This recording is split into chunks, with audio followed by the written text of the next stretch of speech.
Velkommen til København ved nattetid. Når metroen holder pause for vedligeholdelse, så tager metrobussen over for at få dig sikkert hjem igennem byens gader. Her er vi ved den moderne metrobus ved Nørreport Station i det centrale København, klar til at byde passagererne velkommen i den stille nat. Selvom skinnerne hviler, står transporten aldrig stille. Metrobussen fungerer som en effektiv og pålidelig erstatning i den sene timer, så din rejse foretager uden besvær. Byens lys spejler sig smukt i asfalten, mens bussen glider roligt gennem de mennesketomme gader. Det er en tryg måde at krydse hovedstaden på efter midnat. Passagererne stiger roligt på ved de velkendte stationer. Alt er organiseret, så du nemt kan finde en vej, selvom det vante metroindgang er midlertidigt lukket. Systemet er designet til at være brugervenligt og pålideligt, uanset om du er på vej hjem fra en lang arbejdsdag eller en hyggelig aften ude i byen.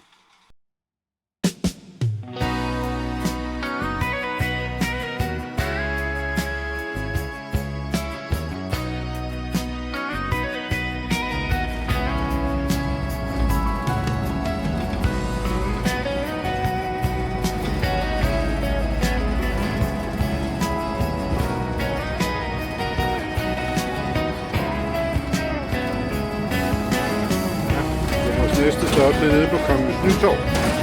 Så skal vi lige have snået os ned til.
Borgergade.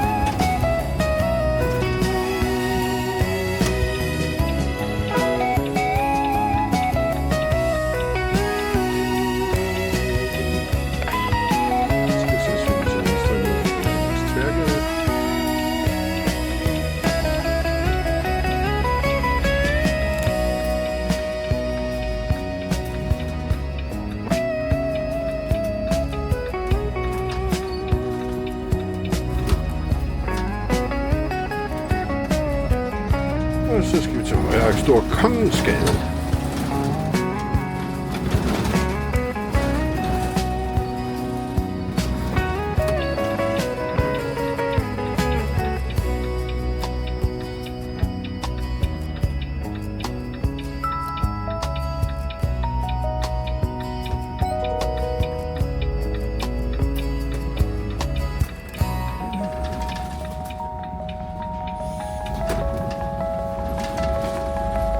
Vi kan jo se, at Kongens Nytorv kommer her lige foran. Vi kan i hvert fald lige se gangen her.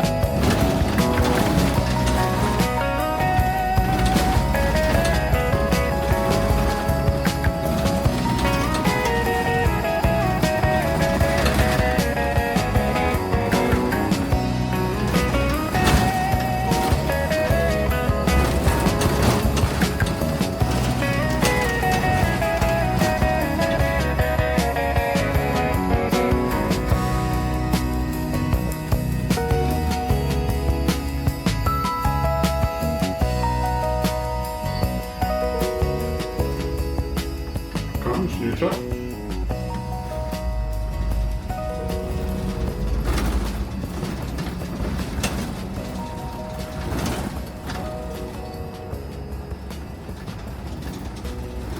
Det ser ud som om vi har en passager. kommer turens første passager.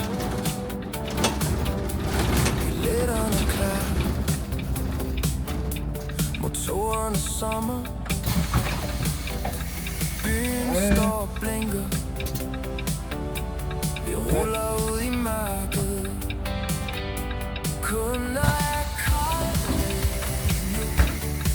Vi kører hele ruten. Tag Holmens Kanal. Til lufthavnen. De snorker hele vejen. Metrobus, linje M2. Fra Vandløse til lufthavnen. Vi stopper ved alle Flux til venstre af Havnegade her. Ja, Christiansborg lige forud. Kommer vi op på Børsen, den brændte Børsen, som er ved at blive bygget op.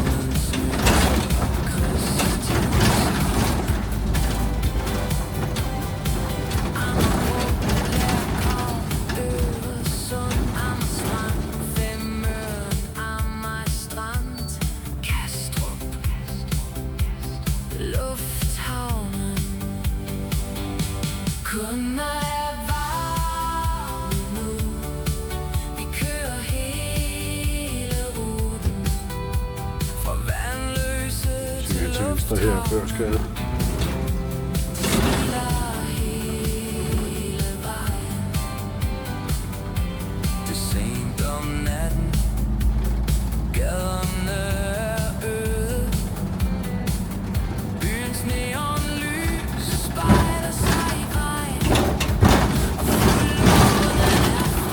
Kører vi hen over Knippelsborg.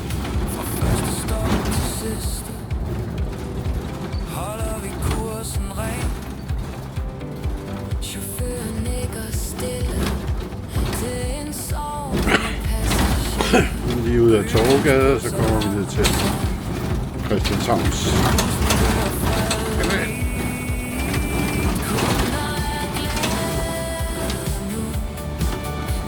Christianshavn.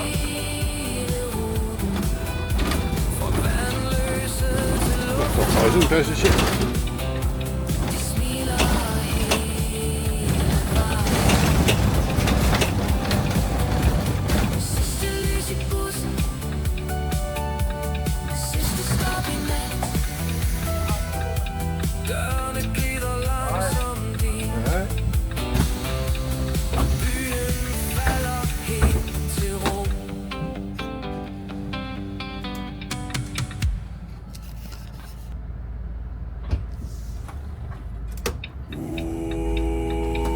Blink i spejlet igen.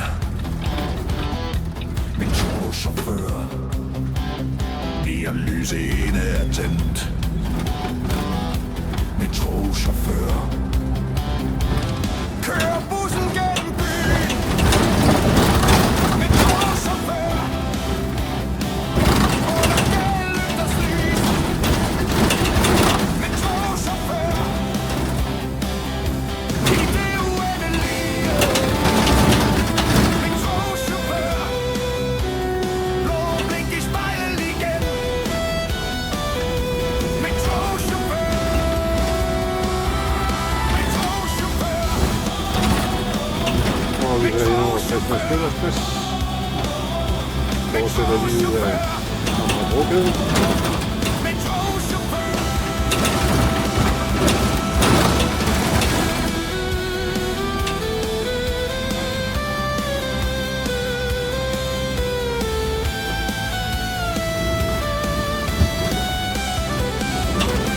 Kører bussen gennem byen.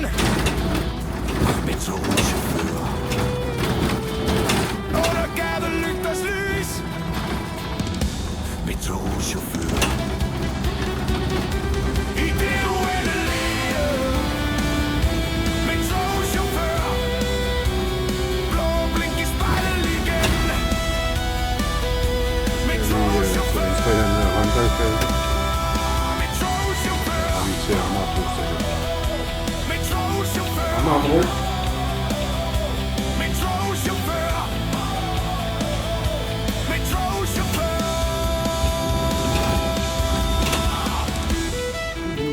så jeg med en, der vil af. Så stykker, der vil på.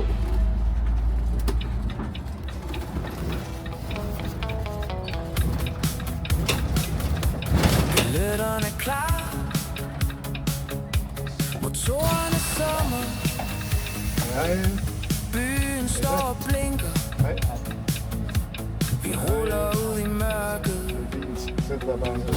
Kunder er kolde nu. Vi kører hele ruten. Fra Vanløse til lufthavnen. De snorker hele vejen. Metrobuslinje M2. Fra Vanløse til lufthavnen. Vi stopper ved alle metrostationerne. Vanløse, Flintholm, Lindevejen, Fasanvej, Frederiksberg, Forum, Nørreport, Kongens Nytorv, Christianshavn, Amagerbro, Lergraven, Øresund, Amagerstrand, Femøren, Amager Strand, Kastrup, Lufthavn.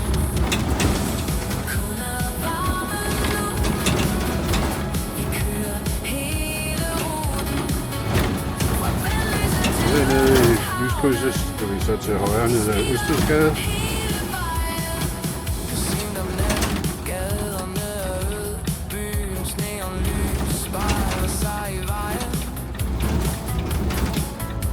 Og fuldmånen er fremme. Fra første stop til sidste holder vi kursen ren. Chaufføren nikker stille til en sovende passager.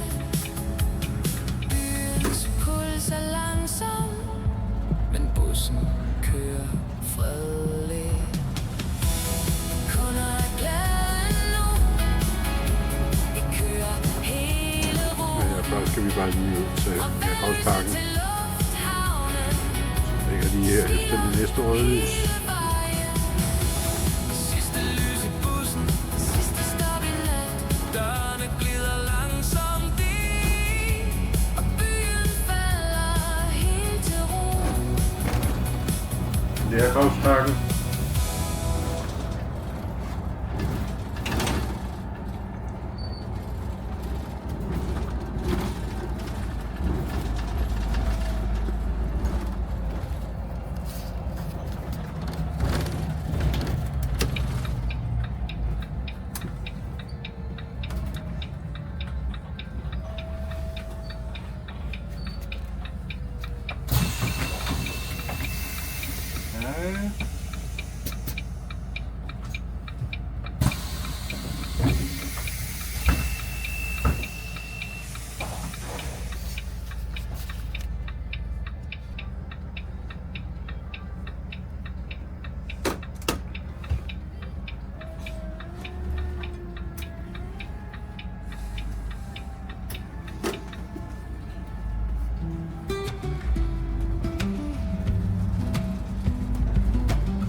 Lyskrydset skal vi så til venstre ned ad Øresundsvej. Sidder fast mellem to tog. Din besked blinker blå i min lomme. Du skal jeg bliver lidt forsinket. Som om det bare var klokken, der kom i vejen. En mor tyser på et barn. En dreng med skateboard sover op ad ruden. Jeg ligner en, der læser avisen. Men jeg læser mellem linjerne i alt du ikke skrev. For jeg ved, hvad du siger, når du ikke siger noget. Alle dine bare roligt. Føles som en langsom farvel. Og jeg smiler, og jeg nikker, smiger godt, ikke meget godt. Men jeg hører alt, du tier. Meget bedre end dit, det går nok.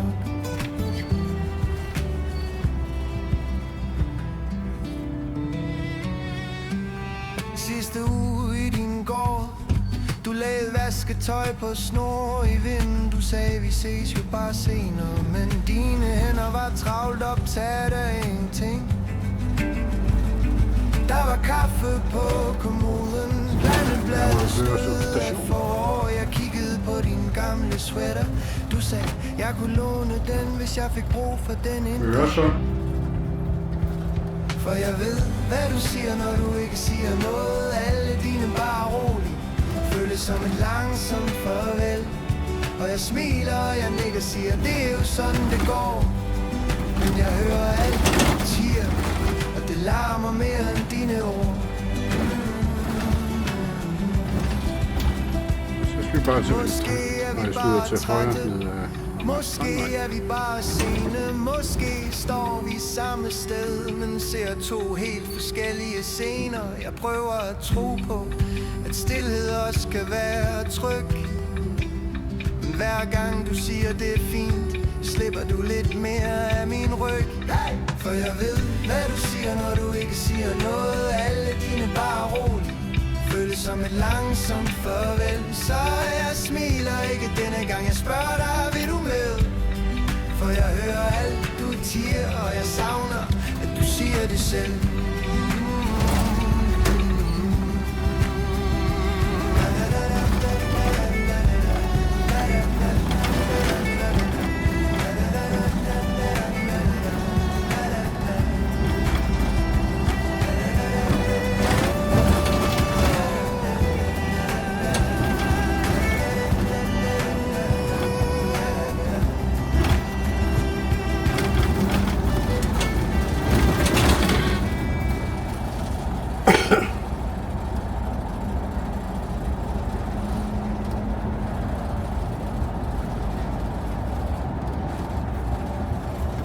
Går vi ned til Amager Strand.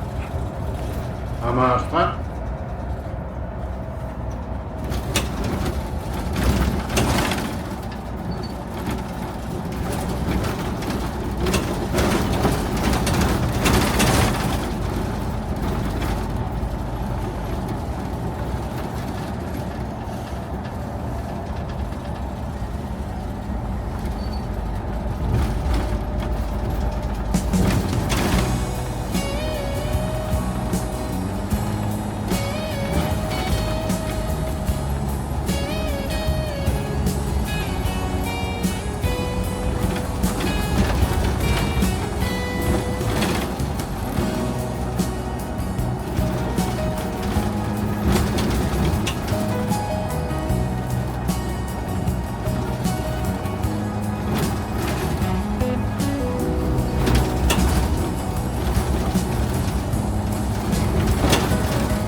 Herude på vores højre side, der har vi så Kastrup, og lige efter det, så skal vi til højre op ad Hedegårdsvej. Der kommer vi straks til Femøen station.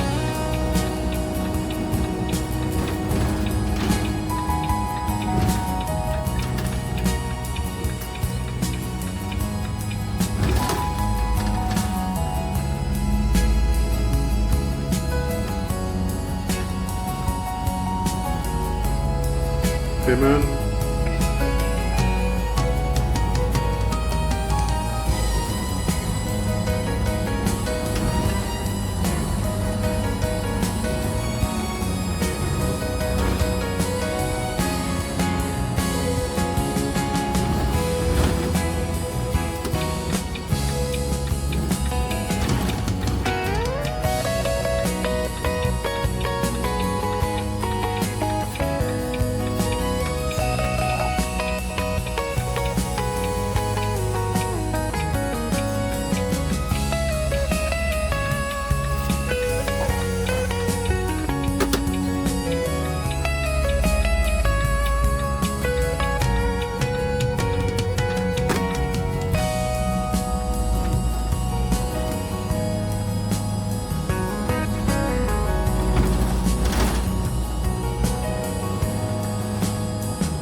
skal vi til venstre ned ad Bakkersvej, og det er et af de sving her, hvor man skal sørge for at komme godt langt frem, for ikke at få skravet på signalet i vores venstre side her.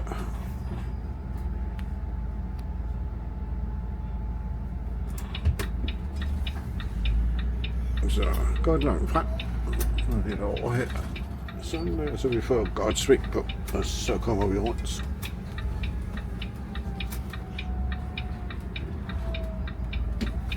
Så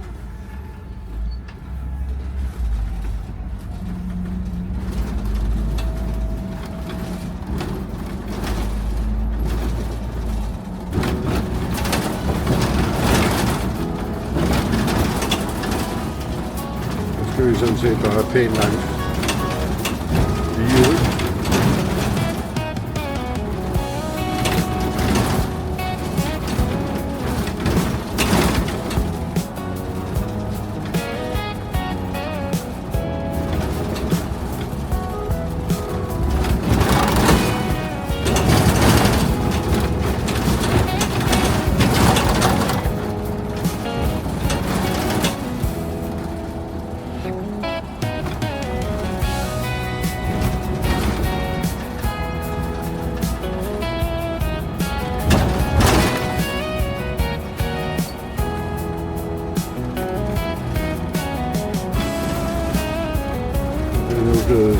Kastrupvej, og vi kører her ved Kastrup Torv.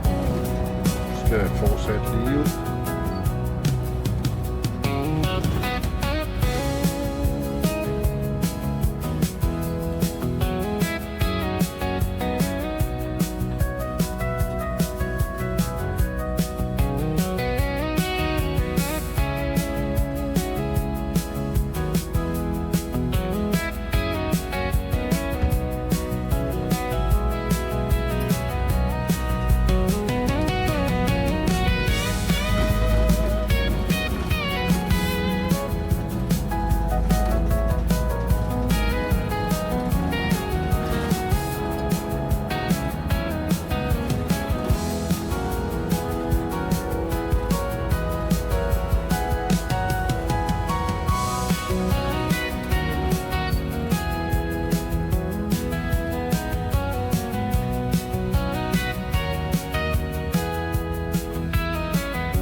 Så skal vi til venstre her ned ad en lille vej, der hedder ved diget.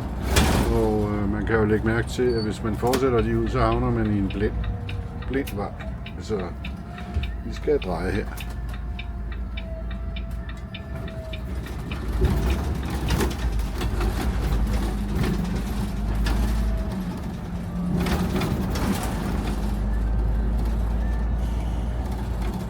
Så skulle vi egentlig fortsætte lige ud ned til Kastrup station. Men da der er vejarbejde dernede i dag, så kan vi ikke komme derned. Busstopkæden er flyttet herop. Så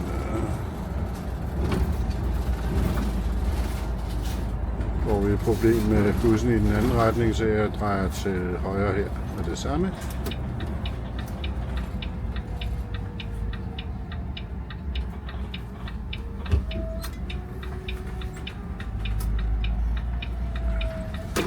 Kastrup Lundgade. Og så kan vi så svinge til venstre ned ad Skøjtevej. Og der har vi igen vejarbejde, så der er vi stoppet her de næste 35 sekunder.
skal vi sådan set bare ned til Strandvej.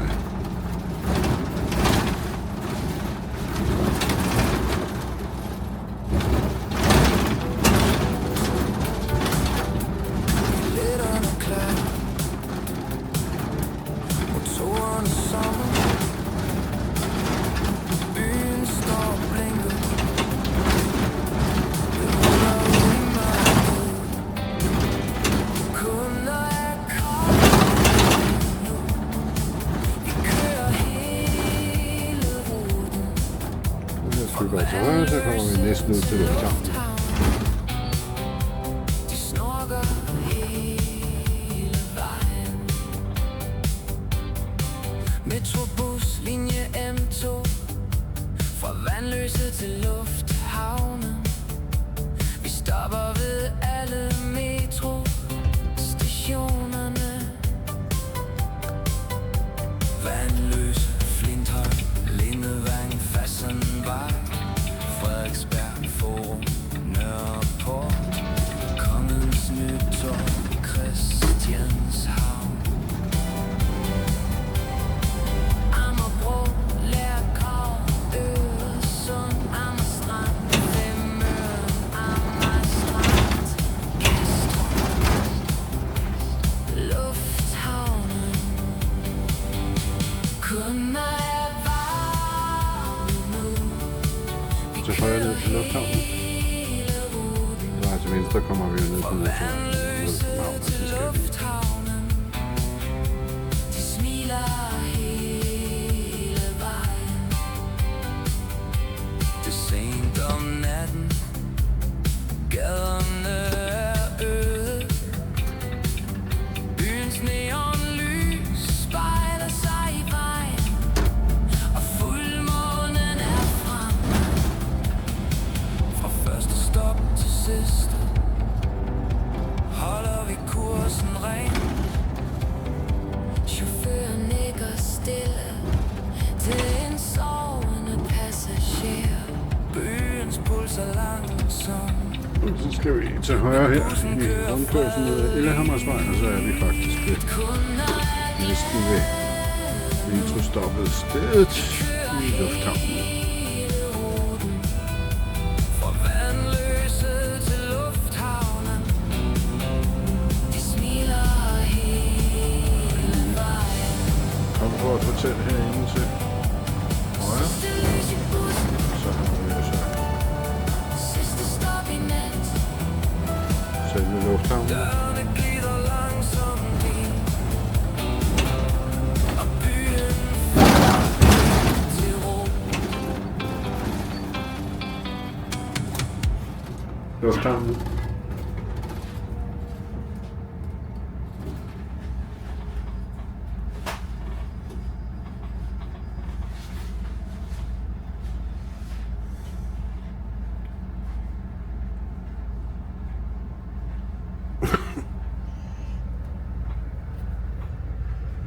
Vi nærmer os nu næste destination.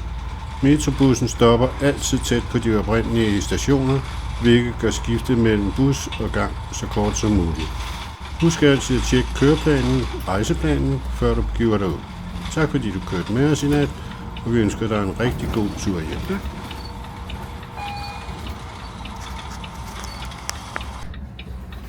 Nu er en tur ud til lufthavnen. Nej, så længe.